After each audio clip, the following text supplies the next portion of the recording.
Hi friends, welcome to Sandhya Kutti channel. நம்ம channel மூலமா ஒரு சூப்பரான மொறுமொறுப்பா இருக்கக்கூடிய ஸ்நாக்ஸ் ரெசிபி தாங்க பார்க்க போறோம். அதுக்கு பாத்தீங்கன்னா ஒரு மிக்சிங் பவுல் ஒன்று எடுத்துக்கிட்டேங்க. இப்போ இந்த கப்பால 1.5 கப் அளவுக்கு நம்ம மைதா மாவு சேர்த்து விட்டுக்கலாம். உங்களுக்கு எந்த அளவுக்கு ஸ்நாக்ஸ் வேணுமோ அந்த அளவுக்கு நீங்க மைதா மாவு சேர்த்து விட்டுக்குங்க.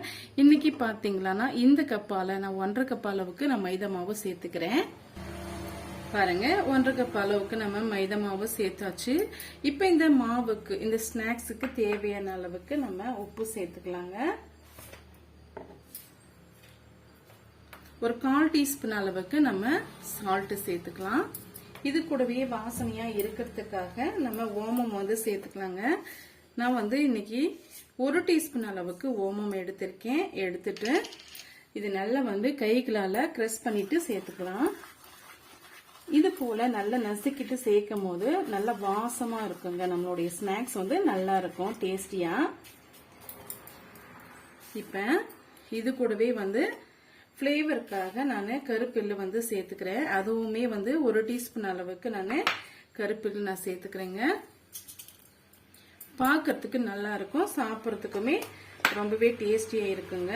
இப்ப இது எல்லாம் சேர்த்துட்டு ஒரு முறை நல்லா மிக்ஸ் பண்ணி விட்டுக்கலாம்.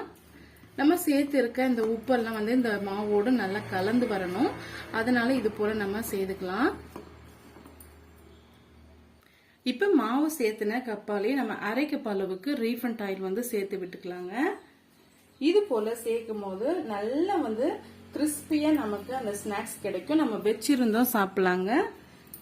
இப்ப ஒரு முறை நல்லா மிக்ஸ் பண்ணி விட்டுக்கலாம். மிக்ஸ் பண்ணி விட்ட பிறகு ஒரு 5 ல ஒரு 6, 7, 8 நிமிஷம் வரைக்கும் நல்லா இது போல நல்லா மிக்ஸ் பண்ணி கொடுத்துக்கங்க. எந்த அளவுக்கு நீங்க இது போல நீங்க கிரஷ் பண்ணி எடுக்கிறீங்களோ அந்த அளவுக்கு நல்லா மொறுமொறுப்பா இருக்கும். பாருங்க நல்லா ஒரு 5 நிமிஷம் நான் நல்லா கிரஷ் பண்ணி எடுத்துக்கிட்டேன். இப்ப நம்ம பிடிச்சு பார்த்தோம்னா இது போல பிடிப்பு வரணுங்க. உதிர்த்து விட்டா இது போல உதிர்ந்து வரணும். இதுதான் கரெக்டான பக்குவம். இந்த சமயத்திலே நம்ம இவ்வளவு ஆயில் நம்ம சேர்த்து செய்யும் போது ரொம்பவே டேஸ்டியா இருக்கும், சாஃப்டாவும் இருக்குங்க. ரொம்பவே அதிக நாட்கள் வச்சிருந்தோம் சாப்பிடலாம். நம்ம பாருங்க இது போல இருக்கணும். இப்ப கொஞ்சம் கொஞ்சமா நம்ம தண்ணி தெளிச்சு பிசைஞ்சு எடுத்துக்கலாம். எடுத்த உடனே அதிகமான தண்ணி சேர்த்துட வேண்டாம். நம்ம சேர்த்திருக்க ஆயிலே அதிகமான ஆயில் நம்ம சேர்த்திருக்கிறதுனால குறைவான தண்ணி தான் நமக்கு தேவைப்படும். அதனால கொஞ்சம் கொஞ்சமா தண்ணி தெளிச்சு சப்பாத்தி மாவு கன்சிஸ்டன்சிக்கு நம்ம பிசைஞ்சு எடுத்துக்கலாங்க.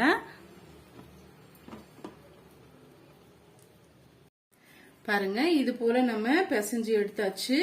இப்ப இத ஒரு 10 நிமிஷம் மட்டும் நம்ம ஊற போட்டாலே போதுங்க. இப்ப நம்ம ஒரு மூடி போட்டு அப்படியே மூடி விட்டுடலாம். ஒரு 10 நிமிஷம் கழிச்சு நம்ம பார்க்கலாம்.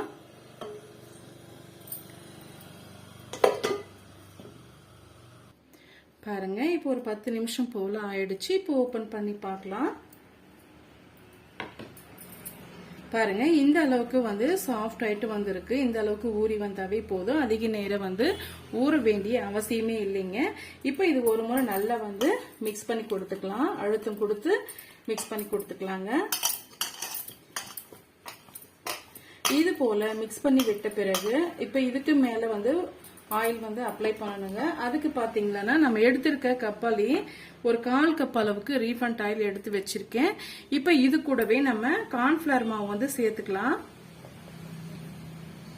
1 டீஸ்பூன் அளவுக்கு கார்ன்ஃபிளவர் மாவு எடுத்திருக்கேன். இப்ப கட்டிகள் இல்லாம நம்ம கரைச்சி எடுத்துக்கலாங்க. பாருங்க இது போல நானு கட்டிகள் இல்லாம கரைச்சி எடுத்துக்கிட்டேன். இப்ப நம்ம ரோல் பண்ணி வச்சிருக்க மாவு நம்ம கொஞ்சமா கீழே மைதா மாவு அப்ளை பண்ணிட்டு எந்த அளவுக்கு பீஸ் வேணுமோ அந்த அளவுக்கு நம்ம ஸ்ப்ரெட் பண்ணி விட்டு தேய்ச்சி எடுத்துக்கலாம். கொஞ்சமா கிச்சன் டேப்ல நான் மைதா மாவு அப்ளை பண்ணிக்கிறேன். அப்ளை பண்ணிட்டு நம்ம எடுத்து வச்சிருக்க மாவு ஒரு முறை திரட்டி விட்டுக்கலாங்க. கீழே ஒட்டி வராம இருக்கிறதுக்காக நம்ம மாவை இது போல தூவி விட்டுக்கிறோம்.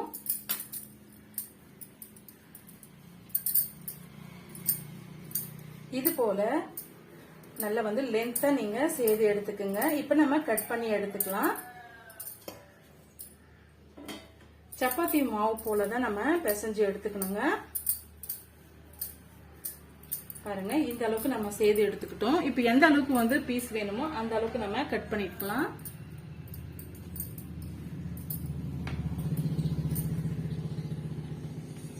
நான் நார்மலான சப்பாத்தி அளவுக்கு நான் கட் பண்ணி எடுத்துட்டு போறேன். பாருங்க மொத்தமா எனக்கு 6 பீஸ் வந்து கிடைச்சிருக்கு. இப்போ இந்த பீஸுகளை நம்ம மிக்சிங் பவுல்ல சேர்த்துட்டு இப்போ நம்ம ஒரு பீஸை வந்து எடுத்துக்கலாம். எடுத்துட்டு திரும்பவுமே வந்து நம்ம கீழே ஒட்டி வராம இருக்கிறதுக்காக மைதா மாவை அப்ளை பண்ணிக்கலாங்க. கொஞ்சம் லென்த்தான ப்ராசஸ் தான். ஆனா நம்ம செய்து வச்சுக்கிட்டோங்கன்னா நம்ம அப்படியே வச்சிருந்து சாப்பிடலாங்க. ரொம்பவே டேஸ்டியா இருக்கும்.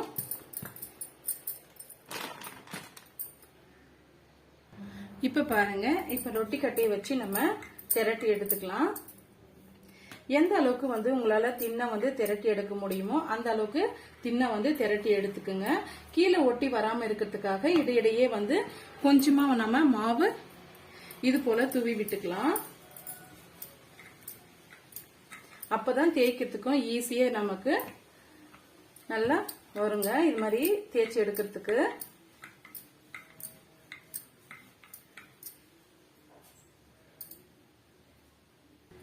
பாருங்க இது போல நம்ம திரட்டி எடுத்துக்கிட்டோம். இப்ப அகலமான பிளேட் ஒண்ணு எடுத்துக்குங்க. இதுக்கு மேலேயும் வந்து லைட்டா மைதா மாவு வந்து தூவி விட்டுக்குங்க. இப்ப நம்ம எடுத்து வச்சிருக்க மாவை வந்து அப்படியே எடுத்து நம்ம பிளேட்டுக்கு மாத்திக்கலாம். இப்ப இதே போல எல்லா மாவுகளையும் நம்ம திரட்டி எடுத்துக்கலாங்க. திரட்டி எடுத்துக்கிட்ட பிறகு என்ன செய்யலாம்னு சொல்லிட்டு பார்க்கலாம். பாருங்க இது போல நம்ம திரட்டி எடுத்துக்கிட்டோம். மீதி இருக்கிற மாவையும் இது போல திரட்டி ஒரு பிளேட் மேல வச்சு ஒவ்வொரு பீஸும் வந்து செய்யும் போதும் மேல வந்து நான் மைதா மாவு அப்ளை பண்ணி வச்சிருக்கேன், ஒன்னோடு ஒண்ணு ஒட்டாம இருக்கிறதுக்காக. இப்ப இது என்ன வகையான முறையில வந்து நம்ம செய்யணும்னு பார்க்கலாங்க. அதுக்கு பாத்தீங்கன்னா ஃபர்ஸ்ட் நம்ம இதுக்கு மேல நம்ம மிக்ஸ் பண்ணி வச்சிருக்கோம் இல்லைங்களா, அந்த கார்ன்ஃபிளவர் மாவு எண்ணெய் போட்டு மிக்ஸ் பண்ணி வச்சிருக்கோங்கல்ல, அதை வந்து லைட்டா வந்து இது போல ஸ்ப்ரெட் பண்ணி விட்டுக்கோங்க. அதிகமா வந்து ஸ்ப்ரெட் பண்ண வேண்டிய அவசியம் இல்லை. பிரஷை வச்சு கூட நீங்க ஸ்ப்ரெட் பண்ணி விட்டுக்கலாம். அது இன்னுமே ஈஸியா இருக்கும். இப்ப இதுக்கு மேல நம்ம எடுத்து வச்சிருக்க மைதா மாவு வந்து லைட்டா இது போல வந்து ஸ்ப்ரெட் பண்ணி விட்டுக்கோங்க. இதுக்கு எதுக்காக நான் பண்றேன்னா, நம்ம சேர்த்து இருக்கிற மாவு வந்து இதுக்கு மேல சேர்க்க போற மாவு வந்து ஒன்னோடு ஒண்ணு ஒட்டாம இருக்கிறதுக்காக நம்ம செய்யறோம். செய்துட்டு இது போல நம்ம இன்னொரு மாவு வந்து சேர்த்து விட்டுக்கலாங்க. இதுமே வந்து லைட்டா மேல நம்ம செய்து வச்சிருக்க ஆயில வந்து இது போல ஸ்ப்ரெட் பண்ணி விட்டுக்கோங்க. இப்ப மாவு மேல போட்டு விட்டுடலாம். இப்ப போட்டு விட்ட பிறகு இது போல இப்ப வந்து ஒரு சப்பாத்தி கட்டியை வச்சு நல்லா வந்து தேய்ச்சி விட்டுடலாங்க. எந்த அளவுக்கு வந்து தேய்க்க முடியுமோ அந்த அளவுக்கு தேய்ச்சி எடுத்துக்கலாம். அப்பதான் நல்லா மொறுமொறுப்பா இருக்கும் நமக்கு. பாருங்க இது போல நம்ம செய்து எடுத்துக்கிட்டோம். இப்ப இதை நம்ம மடிச்சு விட்டுடலாம். நீங்க தேய்க்கும் போதே வந்து இந்த கார்னர் பகுதி எல்லாமே வந்து நல்லா வந்து அழுத்தம் கொடுத்த மாதிரி நல்லா ஒன்னோடு ஒண்ணு ஒட்டி வந்துடும். செய்து எடுத்துக்கிட்டோம். இப்போ வந்து இந்த கார்னரை வந்து இப்படி நம்ம மடிச்சு விட்டுக்கலாம். மடிச்சு விட்டுட்டு இது போல லைட்டா வந்து அழுத்தி விட்டுடலாங்க. இதுக்கு மேலேயும் வந்து நம்ம மிக்ஸ் பண்ணி வச்சிருக்க ஆயில வந்து அப்ளை பண்ணிடலாங்க. மேல வந்து லைட்டா மாவு தூவி விட்டுடலாம். சேம் அதே ப்ராசஸ் தான். இந்த பக்கமும் அதே போல நம்ம லைட்டா இது போல செய்து விட்டுட்டு இந்த ஆயில வந்து அப்படியே தடவி விட்டுடலாம். கொஞ்சமா மாவு போட்டு விட்டுக்கலாம். இப்ப இந்த பகுதியை வந்து இது போல செய்து வச்சுட்டு அதுக்கு மேலே வந்து ஆயில் அப்ளை பண்ணிட்டு கொஞ்சமா மாவு வந்து தூவிட்டுடலாம். ஆப்போசிட் பகுதியும் வந்து இதே போல செய்துட்டு நல்லா வந்து பிரஸ் பண்ணி கொடுத்துக்கலாங்க. பாருங்க இது போல நம்ம செய்து எடுத்துக்கிட்டோம். இதே போல எல்லா பீசஸையும் நம்ம செய்து முடிச்சிட்டு பார்க்கலாம். பாருங்க இது போல நம்ம செய்து எடுத்துக்கிட்டோம். இப்போ இதுக்கு மேல வந்து ரொட்டி கட்டையில வந்து ஒட்டி வராம இருக்கிறதுக்காக கொஞ்சமா வந்து மாவோ இல்லை அப்படின்னா ஆயிலோ நீங்க சேர்த்துட்டு இது போல லைட்டா வந்து ஸ்ப்ரெட் பண்ணி விட்டுக்குங்க. இது போல அழுத்தம் கொடுத்து செய்யும் போது நல்லா வந்து ஒரு முறுமுறுப்பான ஸ்நாக்ஸ் வந்து நமக்கு கிடைக்குங்க. லைட்டா இது போல பிரஸ் பண்ணி விட்டுட்டு இப்போ நம்ம கட் பண்ணி எடுத்துக்கலாம். உங்களுக்கு எந்த அளவுக்கு வந்து பீசஸ் வேணுமோ அந்த அளவுக்கு நீங்க கட் பண்ணி எடுத்துக்கோங்க. நான் மொத்தமா வந்து 6 பீசஸா கட் பண்ணி எடுத்துக்க போறேன்.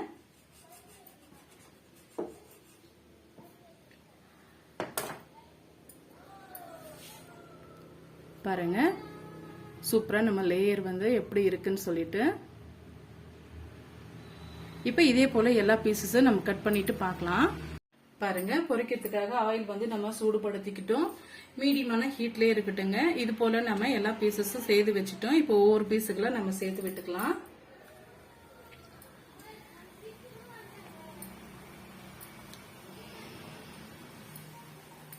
மீடியமான ஹீட்லயே இருக்கட்டுங்க.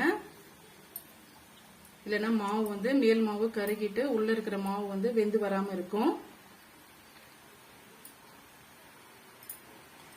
எண்ணெயோட அளவை பொறுத்து நீங்க பீசஸ் சேர்த்து விட்டுக்குங்க.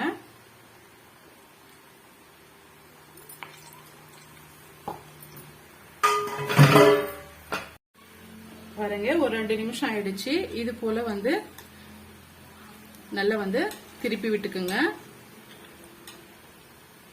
குழிப்பினாரம் அந்த ஸ்டிக் இருக்கு இல்லைங்களா, அதை வச்சு இது போல நீங்க திருப்பி விட்டீங்களா ஒரே ஈவனா எல்லா சைடும் எல்லா மாவுகளும் நல்லா கிறிஸ்பியா வெந்து வரும். இடையிடையே நீங்க இது போல திருப்பி திருப்பி விட்டுக்குங்க. பாருங்க ஓரளவுக்கு நம்ம ஸ்நாக்ஸ் வந்து ரெடி ஆயிடுச்சு. இப்ப நம்ம எண்ணெயெல்லாம் நம்ம வடிகட்டிட்டு எடுத்துக்கலாங்க. அந்த பபிள்ஸ் எல்லாம் வந்து அடங்கி வந்துடுச்சு பாருங்க. கலரும் நல்லா சேஞ்ச் ஆயிட்டு வந்துடுச்சு. இப்ப நம்ம எடுத்துடலாம். எடுக்கும் போது வந்து கொஞ்சம் சாஃப்டா தான் இருக்குங்க. கொஞ்சம் ஆறி வந்த பிறகு நல்லா வந்து கிறிஸ்பி ஆயிடும். நம்மளுடைய ஸ்நாக்ஸ் வந்து நல்லாவே மொறுமொறுப்பாயிடும்.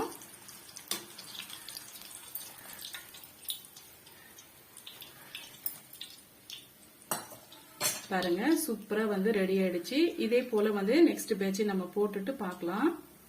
அவ்வளவுதாங்க, எல்லா ஸ்நாக்ஸும் நம்ம பொரிச்சு எடுத்துக்கிட்டோம். ரொம்பவே டேஸ்டியான இந்த ஸ்நாக்ஸ் ரெசிபி வந்து கண்டிப்பா வந்து உங்களுக்கு பிடிக்கும்னு நினைக்கிறேன். பிடிச்சிருந்தா மறக்காம சந்திக்குட்டி சேனலுக்கு சப்ஸ்கிரைப் பண்ணுங்க, லைக் பண்ணுங்க, ஃப்ரெண்ட்ஸ் அண்ட் ஃபேமிலியோட நிறைய ஷேர் பண்ணுங்க. இது போல சிம்பிளான டேஸ்டியான ரெசிபிஸ் பார்க்க நம்ம சேனலை ஃபாலோ பண்ண மறந்துடாதீங்க. இந்த ஸ்நாக்ஸ் பார்த்தீங்கன்னா வச்சிருந்து அப்படியே கூட நம்ம அதிக நாட்கள் வச்சிருந்து சாப்பிடலாங்க. ரொம்பவே சாஃப்டா இருக்கும். உள்ள மேல வந்து ரொம்பவே கிறிஸ்பியா இருக்குங்க. ரொம்பவே டேஸ்டியா இருக்கும். இந்த ரெசிபிஸ் வந்து உங்களுக்கு கண்டிப்பா டெஃபினட்டா பிடிக்கும்னு நினைக்கிறேன். மறக்காம சந்திய குட்டி சேனலுக்கு சப்ஸ்கிரைப் பண்ணிட்டு ஃப்ரெண்ட்ஸ் அண்ட் ஃபேமிலியோட நிறைய ஷேர் பண்ணிக்கோங்க. தேங்க்யூ.